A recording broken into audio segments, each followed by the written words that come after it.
ಕನ್ನಡಿಗರೇ, ಸಾಕ್ಷಿ ಇದೆ ಅಂತ ಹೇಳಿ ಸಾಕ್ಷಿಯನ್ನ ಕೊಡದೆ ಇಡೀ ಕರಾವಳಿಗೆ, ಇಡೀ ದೇಶಕ್ಕೆ ಬಹಳ ದೊಡ್ಡ ಹೆಸರು ಮಾಡಿದ ತಾವಂದರನ್ನ ನೀವು ಕಾಮಂದರು ಅಂದಿರಿ. ಸಾಕ್ಷಿಗಳನ್ನ ಕೊಡದೆ ನೀವು ಕಾಮಂದರು ಅಂದಿರಿ. ನಾನಿವತ್ತು ಒಬ್ಬ ಹೆಣ್ಣು ಮಗಳಾಗಿ ನಿಮಗೆ ಸಾಕ್ಷಿಯನ್ನ ಕೊಟ್ಟು ಪೂಜ್ಯರನ್ನ ನಾನು ತಾವಂದರು ಮಾತ್ರ ಅಂತ ಈ ಘಂಟಾಘೋಷವಾಗಿ ನಾನು ವೇದಿಕೆಯಲ್ಲಿ ಹೇಳ್ತೇನೆ. ಕಾರಣಗಳಿದೆ. ಒಂದು ಬಡ ಕುಟುಂಬದಲ್ಲಿ ಹುಟ್ಟಿ ಒಬ್ಬ ಮದ್ಯಪಾನಕ್ಕೊಳಗಾದ ಒಬ್ಬ ಅಪ್ಪನನ್ನು ಹೊಂದಿದ್ದ ನಾನು 3 ಮಂದಿ ಹೆಣ್ಣು ಮಕ್ಕಳ ಜೊತೆಗೆ ಸ್ವಾಭಿಮಾನದ ಬದುಕನ್ನು ಕಟ್ಟಿದ್ದ ನನ್ನಮ್ಮ ಶಿಕ್ಷಣವನ್ನ ಬಿಟ್ಟು ಬೇರೆ ಅಸ್ತ್ರ ಇಲ್ಲ ಅಂತ ಆಕೆ ತಿಳ್ಕೊಂಡಿದ್ಲು. 3 ಮಂದಿ ಹೆಣ್ಣು ಮಕ್ಕಳಿಗೂ ಶಿಕ್ಷಣವನ್ನ ಕೊಟ್ಟು ಮದ್ಯವಜನ ಶಿಬಿರದ ಮೂಲಕ ನನ್ನ ತಂದೆ ಇವತ್ತು ಕುಡಿತವನ್ನ ಬಿಟ್ಟ ಕಾರಣ ಒಂದು ಸ್ವಾಭಿಮಾನದ ಬದುಕನ್ನ ಹೆಮ್ಮೆಯಿಂದ ನಡೆಸ್ತಾ ಇದ್ದೇನೆ ಅಂತ ನಾನು ವೇದಿಕೆಯಲ್ಲಿ ಹೇಳಬಲ್ಲೆ. ಇದು ನಮಗೆ ಧರ್ಮಸ್ಥಳದ ಗ್ರಾಮಾಭಿವೃದ್ಧಿ ಯೋಜನೆ ಕಟ್ಟಿಕೊಟ್ಟ ಬಹುದೊಡ್ಡ ಬದುಕು. ಇದನ್ನ ಯಾರನ್ನ ಗಳಿದ್ರು ನಾನಲ್ಲ ಗಳಿಯೋದಿಲ್ಲ.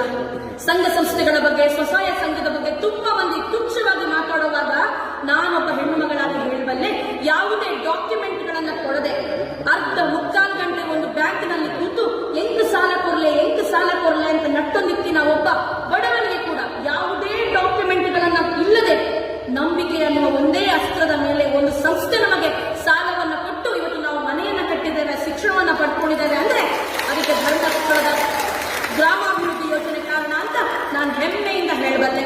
1982ನೇ ಇಸವಿಯಲ್ಲಿ ಆಗಿ 53 ಲಕ್ಷ ಜನ ಇವತ್ತು ಮೆಂಬರ್ಗಳು ಧರ್ಮಸ್ಥಳ ಸ್ವಸಹಾಯ ಸಂಘದಲ್ಲಿ ಇದ್ದಾರೆ ಅಂದ್ರೆ ಅದು ಧರ್ಮಸ್ಥಳ ಗ್ರಾಮಾಭಿವೃದ್ಧಿ ಯೋಜನೆ ತಾಕತ್ತಂತ ನಾನು ಈ ವೇದಿಕೆಯಲ್ಲಿ ಹೇಳ್ತೇನೆ. ಜ್ಞಾನ ವಿಕಾಸ ಕಾರ್ಯಕ್ರಮದ ಬಗ್ಗೆ ಅದೆಷ್ಟು ಮಂದಿ ಕೇಳಿದ್ದೀರೋ ಗೊತ್ತಿಲ್ಲ.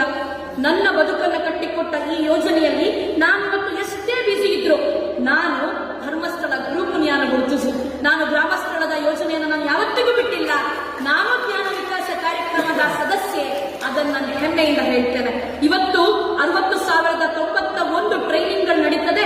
24 ಲಕ್ಷ ಜನ ಮಹಿಳೆಯರು ಆ ಟ್ರೈನಿಂಗ್ ಅನ್ನ ಪಡ್ಕೊಂಡು ಇವತ್ತು ಸ್ವಾಸ್ಥ್ಯವಾಗಿ ಈ ಚಾವಡಿಯ ಆ ಹೊಸ್ತಿಲನ್ನ ದಾಟಿ ಇವತ್ತು ಅಂಗಣಕ್ಕೆ ಬಂದು ಸಮಾಜದಲ್ಲಿ ನಾವು ಮಾತಾಡಬಲ್ಲೆವು ಅನ್ನುವ ಒಂದು ಧೈರ್ಯವನ್ನ ತಂದುಕೊಟ್ಟದ್ದು ಯಾವುದಾದ್ರೂ ಇದ್ರೆ ಅದು ಜ್ಞಾನ ವಿಕಾಸ ಕಾರ್ಯಕ್ರಮ ಅಂತ ನಾನು ಹೇಳ್ತೇನೆ.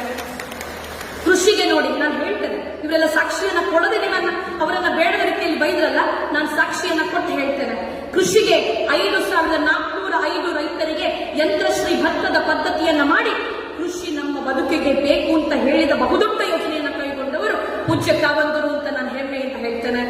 ಧಾರವಾಡದಲ್ಲಿ ಸಿರಿಧಾನ್ಯದ ಸಂಸ್ಕರಣ ಘಟಕವನ್ನ ರೀಓಪನ್ ಮಾಡಿ 1,200 ಟನ್ ಸಿರಿಧಾನ್ಯಗಳನ್ನು ಸಂಸ್ಕರಣೆ ಮಾಡಿ ಆಹಾರ ಪದ್ಧತಿಯಲ್ಲಿ ನಾವು ಬದಲಾಗಬೇಕು, ನಮ್ಮ ಆರೋಗ್ಯ ಮುಖ್ಯ ಅಂತ ಹೇಳಿಕೊಟ್ಟ ಯೋಜನೆ ಯಾವುದಾದ್ರೂ ಇದ್ರೆ ಅದು ಧರ್ಮಸ್ಥಳದ ಗ್ರಾಮಾಭಿವೃದ್ಧಿ ಯೋಜನೆ ಅಂತ ನಾನು ಹೇಳ್ತೇನೆ. ಸ್ವಉದ್ಯೋಗವನ್ನು ಕೊಟ್ಟು ಪ್ರೋತ್ಸಾಹ ಧನವನ್ನು ಕೊಟ್ಟು 18,789 ಆಟೋ ರಿಕ್ಷಾಗಳಿಗೆ ಅನುದಾನವನ್ನು ಕೊಟ್ಟ ಯೋಜನೆ ಯಾವುದಾದ್ರೂ ಇದ್ರೆ ಅದು ಧರ್ಮಸ್ಥಳದ ಗ್ರಾಮಾಭಿವೃದ್ಧಿ ಯೋಜನೆ ಅನ್ನೋದನ್ನ ನಾವು ಮರೆಯೋ ಹಾಗಿಲ್ಲ. ಇಂಧನ ಕಾರ್ಯಕ್ರಮ ನಿಮಗೆ ನೆನಪಿದೆಯೋ ಗೊತ್ತಿಲ್ಲ. ಗೋಬರ್ ಗ್ಯಾಸ್ಗಳು ನಮ್ಮ ಮನೆಯಲ್ಲಿ ಇದ್ವು, ಸೋಲಾರ್ಗಳು ನಮ್ಮ ಮನೆಗೆ ಇವತ್ತು ಅಳವಡಿಕೆ ಆಗಿದೆ ಅಂದ್ರೆ ಅದನ್ನು ಮಾಡಿದ್ದು ಈ ಯೋಜನೆ. ಶೌಚಾಲಯದ ಬಗ್ಗೆ ಗೊತ್ತಿದೆಯಾ ನಿಮಗೆ? ಕೆಲವು ಶೌಚಾಲಯಗಳು ಇಲ್ಲದೆ ಕಾಡು ಪ್ರದೇಶಗಳಿಗೆ ಹೋಗಿ ಹೆಣ್ಣು ಮಕ್ಕಳು ಪಡ್ತಾ ಇದ್ದ ಕಷ್ಟವನ್ನ ನೋಡಿ ಸರಿಸುಮಾರು 4,11,263 ಸದಸ್ಯರ ಕುಟುಂಬಗಳಿಗೆ ಶೌಚಾಲಯ ಒದಗಿಸಿಕೊಟ್ಟ ಯೋಜನೆ ಯಾವುದಾದ್ರೂ ಇದ್ರೆ ಅದು ಧರ್ಮಸ್ಥಳದ ಗ್ರಾಮಾಭಿವೃದ್ಧಿ ಯೋಜನೆ. ಸ್ವಚ್ಛತೆ, ಧರ್ಮಸ್ಥಳಕ್ಕೆ ಹೋಗಿ ನಿಂತರೆ ಸಾಕು ಸ್ವಚ್ಛತೆ ಏನು ಅಂತ ನಮ್ಮ ಕಣ್ಣ ಮುಂದೆ ಬರ್ತದೆ. ಆ ಸ್ವಚ್ಛತಾ ಕಾರ್ಯಕ್ರಮಕ್ಕೆ ಮೊದಲ ಆದ್ಯತೆ ಕೊಟ್ಟದ್ದು ಅದು ಪೂಜ್ಯರು. ಹಾಲು ಉತ್ಪಾದಕರ ಸಹಕಾರಿ ಸಂಘಗಳಿಗೆ 5,010 ಹಾಲು ಉತ್ಪಾದಕರ ಘಟಕಗಳನ್ನ ಆ ಘಟಕಗಳಿಗೆ 37 ಕೋಟಿ ಅನುದಾನವನ್ನ ಕೊಟ್ಟ ಯೋಜನೆ ಯಾವುದಾದ್ರೂ ಇದ್ರೆ ಅದು ಧರ್ಮಸ್ಥಳದ ಗ್ರಾಮಾಭಿವೃದ್ಧಿ ಯೋಜನೆ. ಜ್ಞಾನದೀಪ ಶಿಕ್ಷಣದ ಕಾರ್ಯಕ್ರಮದ ಅಡಿಯಲ್ಲಿ ಪಾಳು ಬಿದ್ದು ಇನ್ನು ಶಿಕ್ಷಣ ಪಡೆಯಲಿಕ್ಕೆ ಅವಕಾಶವೇ ಇಲ್ಲ ಅಂತ ಬೇಸತ್ತ ಆ ಶಾಲೆಗಳಿಗೆ ಡೆಸ್ಕ್ಗಳನ್ನ, ಶಾಲೆಗೆ ಬೇಕಾದ ಉಪಕರಣಗಳನ್ನ ಕೊಟ್ಟು ಗೌರವ ಶಿಕ್ಷಕರನ್ನ ನೇಮಿಸಿದ್ದು ಯಾವುದಾದ್ರೂ ಯೋಜನೆ ಇದ್ರೆ ಅದು ಧರ್ಮಸ್ಥಳದ ಗ್ರಾಮಾಭಿವೃದ್ಧಿ ಯೋಜನೆ. ಇವತ್ತು ಡಿಜಿಟಲ್ ಎಜುಕೇಶನ್, ಈ ಮೊಬೈಲ್ಗಳನ್ನ ಒತ್ತೋದ್ರಲ್ಲಿ ನಾವು ಇವತ್ತು ನಿಸ್ಸೀಮರಾಗಿದ್ದೇವೆ. ಒಂದು 10-20 ಜನ ಕೂತು ಇವತ್ತು ಮೊಬೈಲ್ ನಲ್ಲಿ ಸಾಲದ ವಿನಿಮಯಗಳನ್ನ ಮಾಡ್ಕೊಳ್ತೇವೆ ಅಂದ್ರೆ ಆ ಡಿಜಿಟಲ್ಗೆ ಇವತ್ತು ಬಹಳ ದೊಡ್ಡ ಅನುದಾನವನ್ನ ಕೊಟ್ಟದ್ದು ನಮ್ಮ ಯೋಜನೆ. ಹಿಂದೂ ರುದ್ರಭೂಮಿ, ಅದನ್ನ ವಾಸುದೇವ್ ಸರ್, ದಾಮೋದರ್ ಸರ್ ಈಗಾಗಲೇ ಅದನ್ನು ಹೇಳಿದ್ರು. 734 ಹಿಂದೂ ಸ್ಮಶಾನಗಳಿಗೆ 10 ಕೋಟಿ ಅನುದಾನ ಸಿಕ್ಕಿದೆ. ಸುಜ್ಞಾನದ ನಿಧಿಯ ಬಗ್ಗೆ ನೀವು ಕೇಳಿದ್ದೀರಿ. 1,17,934 ಸ್ಕಾಲರ್ಶಿಪ್ಗಳನ್ನ 131 ಕೋಟಿ ಅನುದಾನವನ್ನು ಒದಗಿಸಿದ ಯೋಜನೆ ಯಾವುದಾದ್ರೂ ಇದ್ರೆ ಯೋಜನೆ. ಮಾಸಾಶ್ರಮದ ಬಗ್ಗೆ ಕೇಳಿರ್ತೀರಿ. 20,889 ಕಳೆದ ವರ್ಷ ನಿರ್ಗತಿಕ ಕುಟುಂಬಗಳಿಗೆ ಆಹಾರದ ಔಷಧಿಗಳನ್ನು ಒದಗಿಸಿದ್ದು ಈ ಯೋಜನೆ. ಹ್ಯಾಂಡಿಕ್ಯಾಪ್ಡ್ಗಳಿಗೆ 9 ಕೋಟಿ ಮೊತ್ತವನ್ನ ವೈಯಕ್ತಿಕ ಸಲಕರಣೆಗಳನ್ನ ಕೊಟ್ಟದ್ದು ಈ ಯೋಜನೆ. ನಾನು ಇದಕ್ಕೆ ಸಾಕ್ಷಿಗಳನ್ನು ಒದಗಿಸ್ತೇನೆ. ನನ್ನ ಬಳಿ ಸಾಕ್ಷಿ ಇದೆ. ಸಾಕ್ಷಿಯನ್ನು ಕೊಟ್ಟು ಒಂದು ಸಂಸ್ಥೆ, ಒಂದು ದೇವಸ್ಥಾನ ಇಷ್ಟು ದೊಡ್ಡ ಕೆಲಸವನ್ನ ಮಾಡಿದೆ ಅಂದ್ರೆ ನನ್ನ ಹತ್ರನೂ ತುಂಬಾ ಮಂದಿ ಪ್ರಶ್ನೆಗಳನ್ನ ಕೇಳಿದ್ದಿದೆ. ಏರೆಲ್ಲ ದುಡ್ಡು, ಯಾರ ದುಡ್ಡು ಅಂತ ಕೇಳಿದ್ದಿದೆ. ನನಗೊಂದೇ ಒಂದು ಫಲಕ ತೋರಿಸಿ, ಇಡೀ ಧರ್ಮಸ್ಥಳದಲ್ಲಿ ನೀವು ಈ ಹುಟ್ಟಿಗೆ ದುಡ್ಡು ಹಾಕಿದ್ರೆ ಮಾತ್ರ ನಿಮಗೆ ದರ್ಶನ ಅಂತ ಧರ್ಮಸ್ಥಳದ ಯಾವುದೇ ಬೋರ್ಡುಗಳಿಲ್ಲ, ಯಾವ ಬೋರ್ಡುಗಳು ಇಲ್ಲ.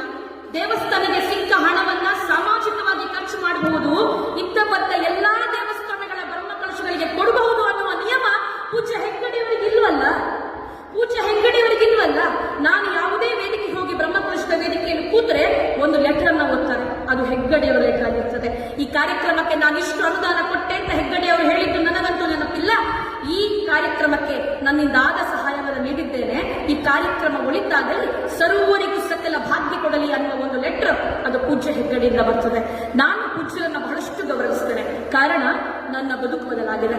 ಇವತ್ತಿಗೆ ಪೂಜ್ಯ ಹೆಗ್ಗಡೆಯವರ ಕಾರ್ಯಕ್ರಮಗಳು ಅಲ್ಲದೇ ಇದ್ದಿದ್ದಲ್ಲಿ ಸಹನಾ ಕುಂದರ್ ಇವತ್ತಿಗೂ ಮೂಲೆ ಗುಂಪಾಗ್ತಿದ್ಲು ಅನ್ನೋದನ್ನ ನಾನು ನಿಜಕ್ಕೂ ನಾನು ಹೆಮ್ಮೆಯಿಂದ ಹೇಳ್ತೇನೆ. ಅದು ಸತ್ಯ ಕೂಡ. ಅದನ್ನು ನಾನು ಯಾವತ್ತೂ ಅಲ್ಲಗಳೆಯೋದಿಲ್ಲ. ನಿಮಗೆ ಗೊತ್ತಾ, ಪೂಜ್ಯರಿಗೆ ಪ್ರಶಸ್ತಿಗಳು ಎಷ್ಟೆಲ್ಲ ಸಿಕ್ಕಿದೆ. ಸಾವಿರ ಪ್ರಶಸ್ತಿಗಳನ್ನು ಪಡೆದ ಆ ಹಿರಿಜೀವ, ಸಮಾಜಕ್ಕೆ ಸಾಮಾಜಿಕವಾಗಿ ಹೆಣ್ಣು ಮಕ್ಕಳನ್ನ ಸ್ವಾಭಿಮಾನಿಯಾಗಿ ಬೆಳೆಸಿದ ಆ ಜೀವಕ್ಕೆ ನೀವು ಬೇಡದ ಅವ್ಯಾಚ್ಯ ಪದಗಳಿಂದೆಲ್ಲ ಬೈತಾ ಇದ್ದೀರಲ್ಲ, ನೀವ್ ಅನ್ಕೊಳ್ಳಿ ಆ ಹಿರಿಜೀವ ಅದನ್ನು ಹೇಗೆ ಕಟ್ಕೊಳ್ಳಿಕ್ ಸಾಧ್ಯ? ತಾನು ತಪ್ಪು ಮಾಡಿದ ಮಾಡ್ಕೊಳ್ಬಹುದೋ ಏನೋ, ತಪ್ಪೇ ಇಲ್ಲದೆ ಆ ಮನುಷ್ಯನನ್ನು ಹೇಗೆ ಅದನ್ನು ಅರಗಿಸ್ಲಿಕ್ಕೆ ಸಾಧ್ಯ? ಶಿವನಿಗೆ ಒಳ್ಳೆ ರೂಪ ಮಾತ್ರ ಅಲ್ಲ. ನಾನು ಆತನ ಚರಿತ್ರೆಗಳನ್ನು ಓದುವಾಗ ನಾನು ಒಂದು ರೂಪದ ಬಗ್ಗೆ ಕೇಳಿದ್ದೇನೆ. ಅದು ಶಬರ ಅನ್ನುವ ಒಂದು ರೂಪ ಶಿವನಿಗಿದೆ.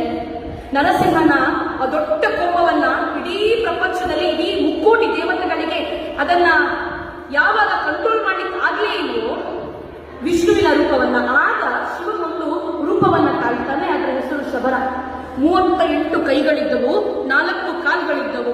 ಎಲ್ಲ ಸಹಸ್ರ ಅಸ್ತ್ರಗಳನ್ನು ಹಿಡ್ಕೊಂಡು ಶಿವ ಅವತ್ತು ತಾಂಡವ ನೃತ್ಯವನ್ನ ಮಾಡಿ ಆ ನರಸಿಂಹನ ಕೋಪವನ್ನ ತಣಿಸಿದ್ದು ಹಿಂದೂಗಳಾದ ನಮಗೆ ನೆನಪಿದೆ. ಎಡಪಂಥೀಯರೇ, ನಿಮಗೆ ರಾಣಿ ಹಬ್ಬಕ್ಕ ಹುಟ್ಟಿದ ಈ ನಾಡಿನಿಂದ ನಾನು ಸಂದೇಶ ಕೊಡಬಲ್ಲೆ. ಹಿಂದೂ ಧರ್ಮದ ಮೇಲೆ, ಹಿಂದೂ ದೇವಸ್ಥಾನದ ಮೇಲೆ ನೀವು ಷಡ್ಯಂತ್ರವನ್ನ ಮಾಡಿದ್ದೇ ಆದಲ್ಲಿ ಕಚ್ಚೆ ಕಟ್ಟಿ ನಾವು ಹೆಣ್ಣು ಮಕ್ಕಳು ಕಡಗವನ್ನ ಹಿಡಿದು ದೇವಸ್ಥಾನದ ಮುಂದೆ ನಿಮ್ಮ ವಿರೋಧವಾಗಿ ನಿಂತಿಕ್ಕೂ ತಯಾರಿದ್ದೇವೆ ಅನ್ನೋದನ್ನ ನೀವು ನೆನಪಿಡಿ. ನಿಮಗೆ ಗೊತ್ತಾ, ಧರ್ಮಸ್ಥಳ ಗ್ರಾಮಾಭಿವೃದ್ಧಿ ಯೋಜನೆಯಲ್ಲಿ ಚಪ್ಪಾಳೆಗೂ ಶಿಸ್ತಿದೆ. ನಮಗೆ ಚಪ್ಪಾಳೆಗೂ ಶಿಸ್ತಿದೆ. ಅದು ಸಂಘಕ್ಕೂ ಚಪ್ಪಾಳೆ ಒಂದಿದೆ, ಮಧ್ಯವರ್ಜನ ಶಿಬಿರಕ್ಕೂ ಒಂದು ಚಪ್ಪಾಳೆ ಇದೆ. ಚಪ್ಪಾಳೆಯಲ್ಲೂ ನಮಗೆ ಶಿಸ್ತಿದೆ. ನಾವಿಡುವ ಚಪ್ಪಲ್ಗಳನ್ನು ನೀವು ನೋಡಿದ್ದೀರೋ ಗೊತ್ತಿಲ್ಲ. ನಾನು ಇವತ್ತಿಗೂ ನನ್ನ ಮನೆಯಲ್ಲಿ ನನ್ನ ಅಮ್ಮ ಕೂಡ ಚಪ್ಪಲನ್ನ ಕೂಡ ಬಹಳ ಶಿಸ್ತಿಂದ ಇಡ್ಲಿಕ್ಕೆ ನಮಗೆ ಕಲಿಸಿದ್ದಾರೆ ಅಂದ್ರೆ ಅದು ಪೂಜ್ಯ ಕಾವಂದಿರ ಕೃಪೆ ಬಿಟ್ರೆ ಮತ್ತೇನಿಲ್ಲ. ಏನೋ ಒಂದು ಹೆಸರು ನನಗೆ ಮರ್ತೋಯ್ತಪ್ಪ. ಈ ಇನ್ಸ್ಟಾಗ್ರಾಮ್ ಅಲ್ಲಿ ಕಬ್ಜಾ ಏನೋ ಅವನೊಂದು ರೀಲ್ಸ್ ಮಾಡಿ ನಾನು ಬೇಡದ ವಿಷಯಗಳನ್ನೆಲ್ಲ